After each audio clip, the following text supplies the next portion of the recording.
Shalom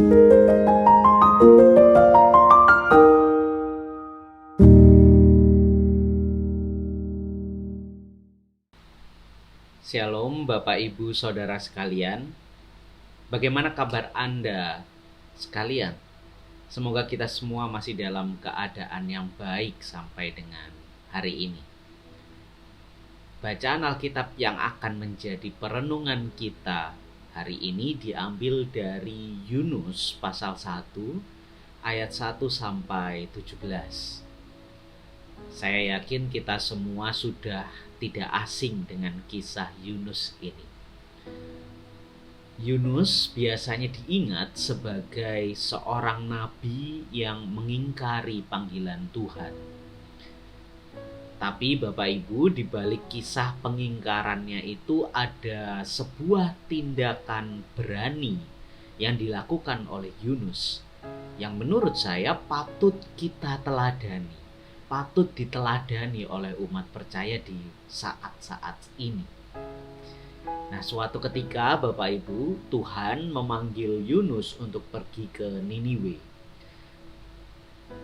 Tuhan meminta Yunus melayani di Niniwe. Namun nyatanya Yunus tidak berangkat ke sana. Yunus memilih untuk pergi ke Tarsis. Oleh karena pengingkaran Yunus itu, akhirnya Tuhan mengizinkan angin ribut dan badai besar terjadi di laut, sehingga kapal yang ditumpangi Yunus itu hampir hancur. Para awak kapal dan penumpang di kapal itu ketakutan. Mereka mencoba melakukan berbagai macam cara supaya kapal yang mereka tumpangi itu tidak hancur terkena badai yang hebat.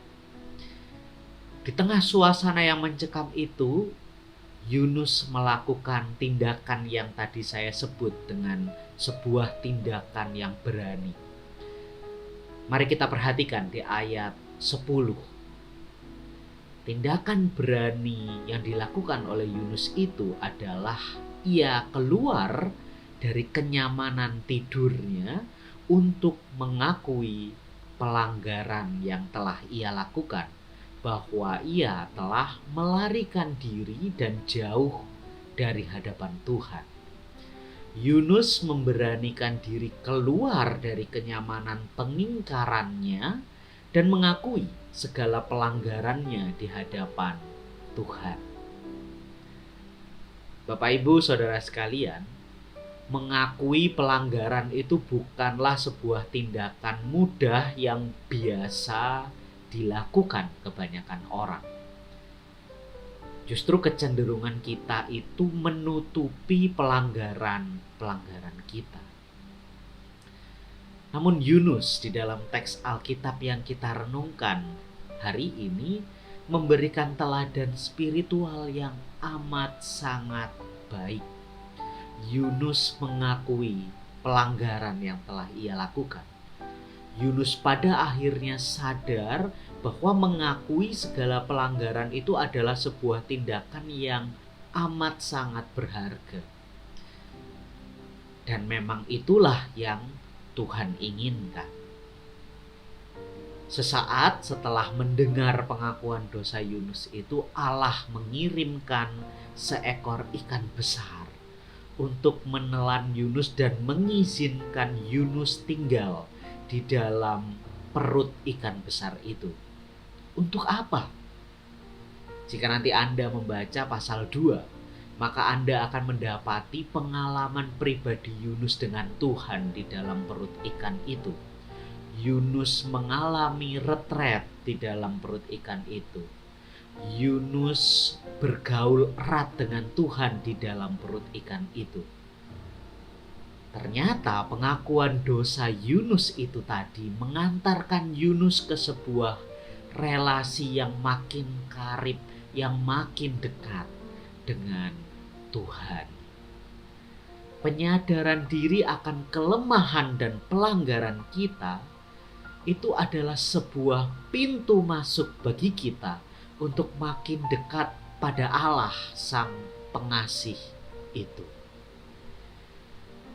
Sehingga Bapak Ibu, dengan kedekatan itulah maka kita dimampukan untuk melakukan pekerjaan-pekerjaan Allah yang dipercayakan kepada kita di dunia itu. Dan itulah yang dikerjakan oleh Yunus pada akhirnya. Setelah Yunus keluar dari perut ikan itu, kembali ke tempatnya, ia melaksanakan tugas panggilan itu untuk pergi ke Niniwe melayani di sana. Setelah pengakuan atas pelanggaran yang telah ia lakukan, Yunus dimampukan untuk melakukan pekerjaan-pekerjaan Allah yang dipercayakan kepadanya.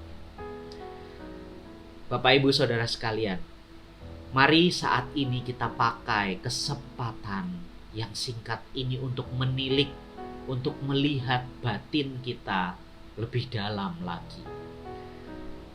Seperti Yunus yang memberanikan diri untuk bangun dari kenyamanan pelanggarannya dan mengakui pelanggaran-pelanggaran itu, mari kita pun bangun dari kenyamanan kita itu. Mari kita buka selimut kepalsuan yang selama ini kita upayakan menutupi pelanggaran kita. Dan mari kita akui pelanggaran-pelanggaran itu di hadapan Tuhan. Kiranya Tuhan memampukan kita. Amin.